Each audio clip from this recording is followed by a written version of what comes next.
finally, Jack Nicholson. He turned 89 this week. Nicholson, a three-time Oscar winner, doesn't make many public appearances these days. And man, he might be the best of all time. For more than 40 years, Jack Nicholson defined Hollywood. 3 Academy Awards, 12 Oscar nominations, a grin that could be charming one moment and terrifying the next. From One Flew Over the Cuckoo's Nest and The Shining to Batman and As Good as It Gets, he became one of the most recognizable faces in movie history. Then, after his final film, How Do You Know, was released in December of 2010, he simply disappeared. There was no retirement announcement, no farewell interview, no final blockbuster to close the curtain. Today, we'll unveil what happened behind the curtains, including this particularly heartbreaking news about Jack Nicholson that is sure to leave fans in tears. Tragedy struck early in life, but he wouldn't know about it until years later. A childhood built on Hollywood's biggest family secret. Before Jack Nicholson learned to become someone else on screen, someone else had already been created for him.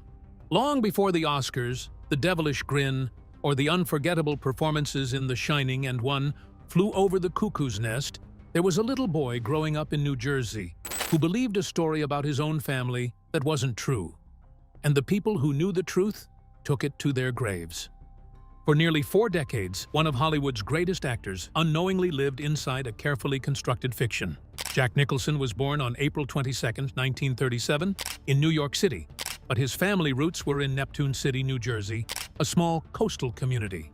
His biological mother, June Frances Nicholson, was just 17 years old and unmarried when she became pregnant. In the conservative America of the late 1930s, that carried enormous social stigma. Even more complicated was the identity of Jack's father. Historians generally agree it was likely Don Furcillo, a married musician who was performing with June at the time, although Nicholson himself would later say he could never know for certain. Rather than face public disgrace, the family decided it would go another way. June's mother, Ethel Mae Nicholson, stepped in and claimed the baby as her own.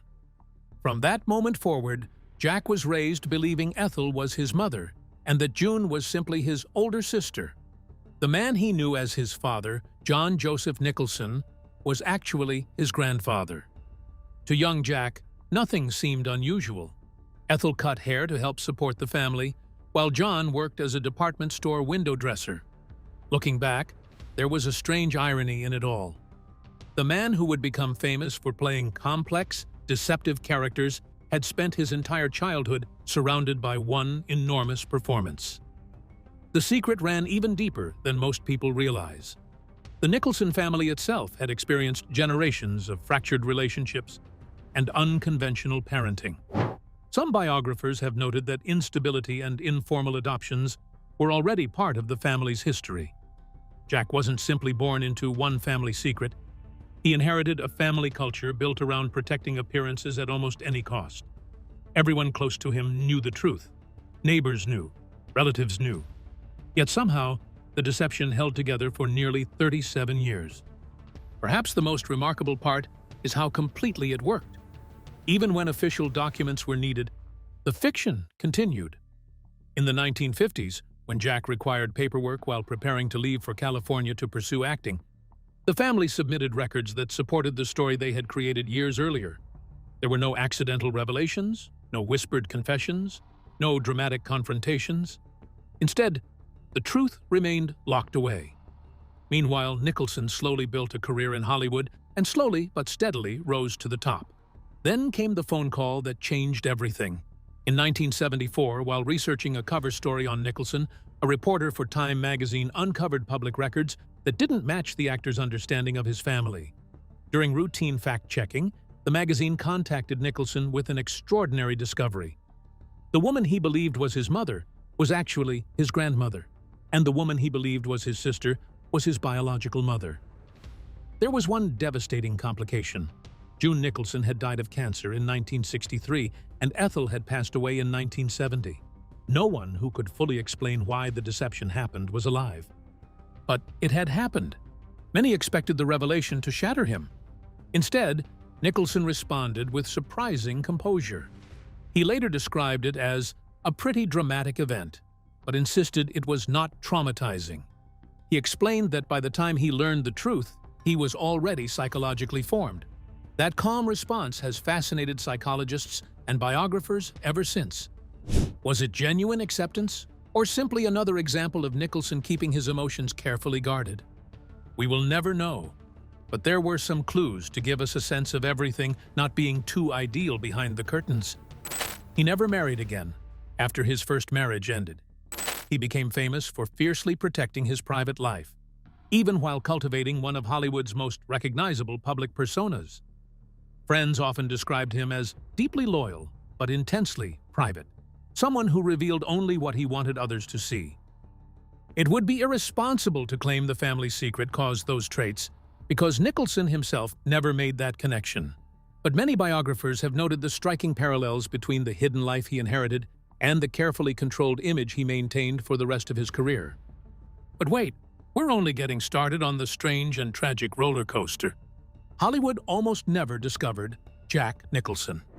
It's difficult to imagine now, but one of the greatest actors in cinema history spent nearly a decade on the fringes of the industry, overlooked, underpaid, and dangerously close to taking an entirely different path.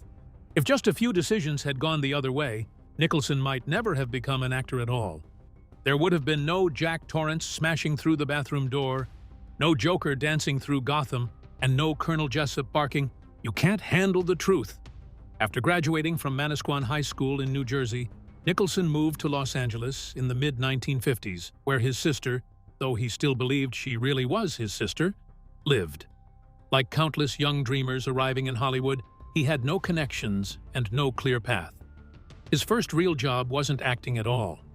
He worked as an office assistant at Hanna-Barbera Productions, the legendary animation studio behind The Flintstones, Yogi Bear, and later Scooby-Doo.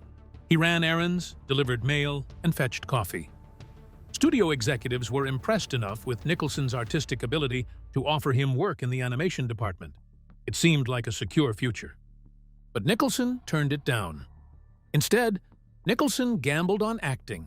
He enrolled at the Players Ring Theater and trained under Jeff Corey, one of Hollywood's most respected acting teachers. Corey himself had endured extraordinary hardship. During the anti-communist blacklist of the 1950s, he had been driven out of mainstream Hollywood after refusing to cooperate with congressional investigations. Unable to continue acting, Corey reinvented himself as a teacher, mentoring future stars including James Dean, Jane Fonda, Warren Beatty, and Dustin Hoffman. His philosophy emphasized truth over performance. Rather than simply pretending to feel emotions, actors were encouraged to understand people deeply enough that authentic emotion emerged naturally. Nicholson would carry that approach for the rest of his career. Even with strong training, success refused to come. Throughout the late 1950s and most of the 1960s, Nicholson drifted through a string of low-budget crime films, westerns, and horror movies, produced largely by Roger Corman. Titles like The Cry-Baby Killer, The Little Shop of Horrors, The Raven, and The Terror earned him experience but almost no recognition. By the middle of the decade, he had appeared in roughly 15 films without becoming a recognizable star. At one point, he seriously considered abandoning acting altogether. Instead, he turned to writing screenplays simply because acting wasn't paying enough to survive. That unexpected detour became a turning point. Jack Nicholson co-wrote films like Thunder Island and Flight to Fury, proving his talents extended beyond acting while building valuable industry connections. Then, luck changed everything. After Rip Torn left Easy Rider following a dispute with Dennis Hopper, Nicholson took over the role of George Hanson. Released in 1969, the film became a landmark of the American New Wave and earned over $60 million worldwide. Nicholson's performance lasted barely 20 minutes, yet it stole the film. His first Academy Award nomination followed almost immediately. From that moment, his career accelerated into territory few actors have ever reached. 5 easy pieces established him as the voice of disillusioned America. Roman Polanski's Chinatown remains one of the most celebrated detective films ever made. Then came One Flew Over the Cuckoo's Nest in 1975, where Nicholson's unforgettable performance as Randall McMurphy earned him his first Academy Award for Best Actor. The film itself achieved something exceedingly rare. sweeping all 5 major Oscar categories: Best Picture, Director, Actor, Actress, and Screenplay. Jack Nicholson's career reached even greater heights. He starred as Jack Torrance in The Shining, delivering one of horror's most iconic performances, then earned a 2nd Academy Award for Terms of Endearment. His bold deal to play the Joker in Batman, exchanging salary for profit participation, proved brilliant. The film became a worldwide hit, with estimates suggesting Nicholson earned between $60 and $90 million. The remarkable run continued into the 1990s. A Few Good Men delivered one of cinema's most quoted courtroom confrontations, while As Good as It Gets earned Nicholson his 3rd Academy Award. By then, he had become something exceedingly rare: a critical favorite, a commercial powerhouse, and an enduring cultural icon all at once. Over the course of his career, he accumulated 12 Academy Award nominations, more than any other male actor in history, winning 3. For decades, nearly every major director wanted to work with him, and nearly every generation of actors measured themselves against him. Looking back, it's astonishing how close Hollywood came to missing him entirely. But all was not good behind the cameras. Behind the devilish smile, love, rage, and the public scandals. For decades, Jack Nicholson cultivated the image of Hollywood's ultimate rebel. Sunglasses courtside at Lakers games, cigars, luxury cars, late-night parties, and a grin that could charm or intimidate with equal ease. Unlike many stars of the 1970s, Nicholson seemed untouchable. While contemporaries battled addiction, financial ruin, or criminal investigations, he somehow emerged with his career intact. But behind that iconic smile was a private life filled with fractured relationships, explosive moments, and controversies that occasionally threatened to overshadow one of the greatest acting careers in history. Long before he became a household name, Nicholson married actress Sandra Knight, who had appeared in several low-budget horror and science fiction films. At the time, Nicholson was still a struggling actor, surviving on small roles and screenplay work while waiting for his breakthrough. Their daughter, Jennifer Nicholson, was born the following year, but the marriage steadily unraveled as Nicholson devoted more and more of himself to Hollywood. They divorced in 1968, just months before Easy Rider transformed him into a star. Years later, Sandra Knight said Jack Nicholson always prioritized his career and claimed repeated infidelity strained their marriage. Nicholson rarely spoke about it and never remarried, instead becoming known for his lifelong bachelor lifestyle. His longest relationship was with actress Angelica Houston, lasting 17 years. Despite frequent separations, arguments, and Nicholson's reputation for other romances, Houston believed their bond was strong enough to survive. But then it all ended one night. In her memoir, Houston recalled Nicholson inviting her to dinner and calmly revealing that another woman, Rebecca Broussard, was pregnant with his child.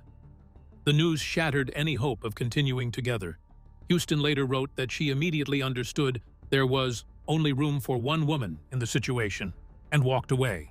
Broussard would later give birth to Nicholson's daughter, Lorraine, in 1990, followed by his son, Ray, in 1992. Decades later, Ray would build his own acting career. By then, Nicholson's reputation as Hollywood's most famous bachelor was firmly established. Unlike many celebrities who tried to shield their private lives, he rarely denied his appetite for romance or nightlife. Over the decades, he was linked to actresses, models, and artists. He rarely pretended to be something he wasn't, and many colleagues described him as surprisingly honest about the unconventional way he lived. Even so, there was one afternoon when the charming rogue image gave way to something much darker. On February 8, 1994, Nicholson found himself at the center of one of Hollywood's most notorious road rage incidents. Driving through Los Angeles, he became involved in an altercation with another motorist, Robert Blank. Believing Blank had cut him off in traffic, Nicholson exited his vehicle carrying a golf club and repeatedly struck Blank's Mercedes-Benz, shattering part of the windshield and damaging the roof. The confrontation immediately became front-page news. Police charged Nicholson with misdemeanor assault and vandalism. Nicholson, for his part, acted rationally. He apologized, reached a private financial settlement with Blank, involving a payment of around $500,000, and the criminal charges were eventually dismissed. Only 2 years later, another controversy surfaced. In 1996, a woman named Catherine Sheehan filed a civil lawsuit alleging Nicholson assaulted her following a dispute over payment after an intimate encounter. Nicholson denied wrongdoing, and the case was ultimately settled out of court without any admission of liability. Another issue that continues to generate debate has nothing to do with Nicholson's own actions. In March 1977, director Roman Polanski assaulted Samantha Geimer, who was also underage at the time, at Nicholson's Mulholland Drive home while Nicholson himself was away filming. Nicholson has never been accused of involvement, prior knowledge, or facilitating the crime. Nevertheless, his longtime friendship with Polanski and his public support for the director after Polanski fled the United States has remained controversial. And then he was gone. 15 years behind the gates. Hollywood kept waiting for one more Jack Nicholson movie. It never came. There was no emotional retirement speech, no farewell press conference, no carefully orchestrated final performance. After more than 40 years as one of Hollywood's biggest stars, Jack Nicholson quietly vanished from the screen. Directors continued offering him roles, and comeback rumors surfaced regularly, but never came true. His last film, How Do You Know, in 2010, underperformed at the box office, leaving many wondering whether he had truly retired. Nicholson never blamed the film for stepping away, and there is no evidence it ended his career. It simply became the last completed film of one of Hollywood's greatest actors. What made his disappearance unusual was that Nicholson never officially retired. He simply stopped accepting roles. In a 2013 Vanity Fair interview, he dismissed any dramatic explanation. Instead, he admitted he was no longer driven. He only wanted roles with genuine emotional depth and no longer had the energy to balance filmmaking with the adventurous lifestyle that had once defined him. That same year, speculation exploded when Radar Online claimed Nicholson had stepped away because of memory problems that prevented him from remembering lines. The story spread worldwide, fueling years of dementia rumors. Yet, none of those claims have ever been confirmed. Nicholson has never announced such a diagnosis. No credible medical evidence has surfaced, and several friends publicly dismissed the reports.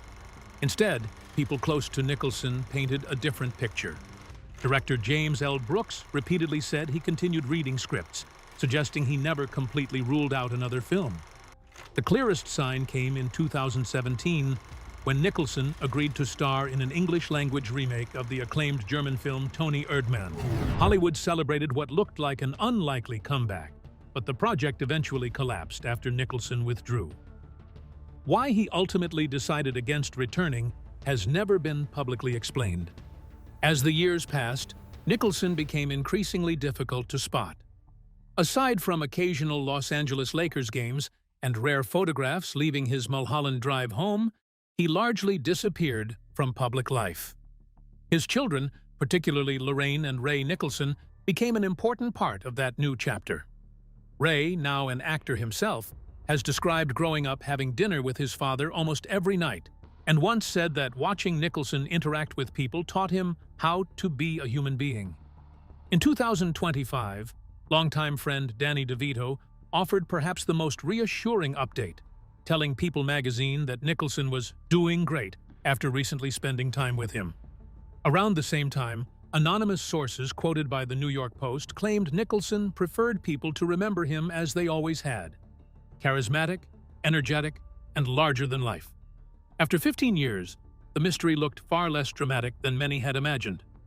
There was no confirmed dementia diagnosis, no public disgrace, and no Hollywood blacklist.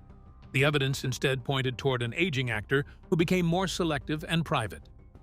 During the Saturday Night Live 50th anniversary special on February 16, 2025, Nicholson appeared in the audience beside his daughter Lorraine, wearing his trademark sunglasses and a New York Yankees beret.